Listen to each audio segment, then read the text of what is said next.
Hey everybody, just checking in again on what is now the second iteration of the creativity vlog.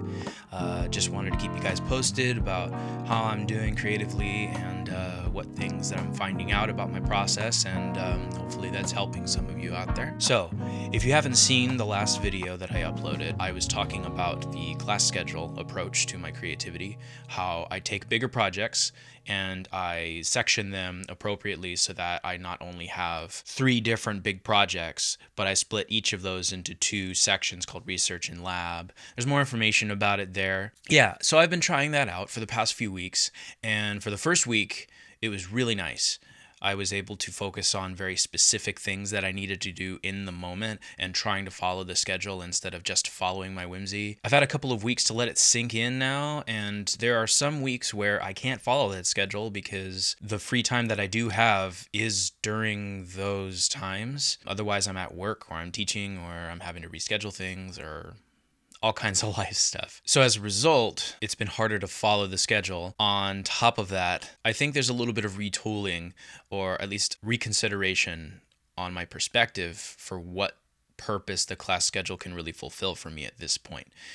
It's still a very useful tool, but it helps in different ways. Mainly what I've noticed is that most days at the beginning I would follow the class schedule, but a lot later I'd find it that my inspiration would want to win over more often than not because I get really inspired by the projects I'm working on, and I find it easier to focus on one thing at a time than simply splitting up my tasks and having to shift gears. And I think I'm starting to realize that I've not been focusing as much as I probably should be, and I'm sure a lot of people who know me who've told me that in one way or another are kind of like, yeah, of course, you dummy.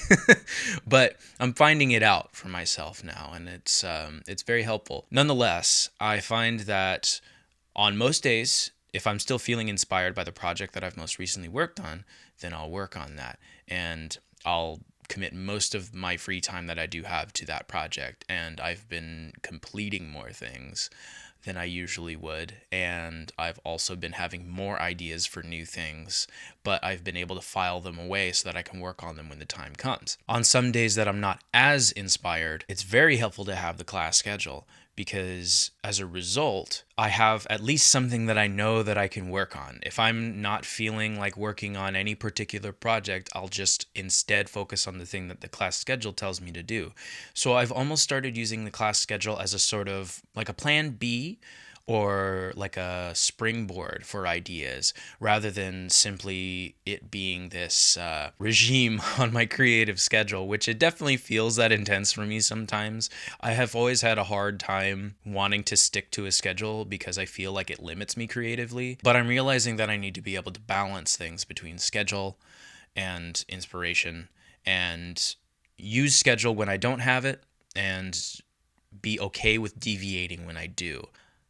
That's just kind of how it works. It's kind of the same thing when you're working on a piece of music. If you have absolutely all the choices available to you based on your cumulative knowledge of that particular focus in your song, maybe it's theory, maybe it's your instrument, your instrumental choice, whatever. All of those choices create choice paralysis. Being able to think about what do I specifically want to do with this thing and limiting my choices has been super helpful. I've been going through and watching a lot of older YouTube videos that really inspired me and helped me out a lot. And I watched one today, actually, that was Adam Neely talking about using a Casio Rapman. Essentially, he says that using limits can help you make creative decisions if you feel like you're unable to move forward creatively. And so far, that's what has been super helpful for me overall in using this class schedule. I have set my limits, I've set my boundaries. Every once in a while, I'm going to go outside them when I feel inspired. I'm not going to go outside them just because I feel like I don't want to do something. If I have something in my mind that I'd rather work on right there in the moment and I know I want to do it, I'm going to do it. But if I'm feeling uninspired, if I'm feeling unsure of what to do, the class schedule is a great way to help me out. As a result of all of these realizations about this whole class schedule situation, I've realized that I felt more inspired in general. I don't know if it's because I've gotten myself into the habit of creating in general, and the class schedule was a good way to launch me into that, but I've been feeling really good about a lot of the projects I've been working on. As a result of feeling more inspired too, I've been reaching out to a lot of my friends who make music and trying to make time like in my schedule, make time to hang out with them and make some music and to try to let go of my inhibitions. Sometimes I would have friends that would want to jam with me and they would tell me, hey, let's make some music. Let's work on stuff. And I wouldn't feel very comfortable because I'd feel like I wasn't good enough, or I'd feel like I didn't know a lot about the particular field that they might be good in that I'm not. But I realized that in so many ways, music is a conversation. Not only in the classical sense, where you're having a conversation with an old dead artist and your current narrative and reconciling that, but music has been and is and forever will be a vehicle of conversation or even commentary. And so as a result, I'm trying to open up myself to these conversations that I can have with my friends, and open up myself to being a bit more vulnerable about how I look at music and how I do the creative process in general for myself. And it's still a little scary, but it's really nice putting myself out there and allowing myself to collaborate with people and not be afraid of whatever judgments anyone might have on me. Anyways, this is just a short update. Not trying to make this video too lengthy. The last one was a little longer than I wanted because I know longer videos are harder for everyone to watch, and I'm not asking anyone to commit to anything that's definitely TLDR material or TLDW.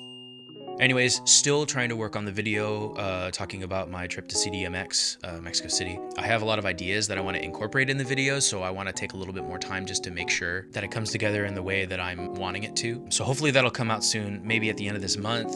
No promises. I've got a busy life. I got a lot of things that I'm working on the side. But keep your eyes and ears open. I'll be posting some stuff really soon after this. And I think that's everything. Talk to you later.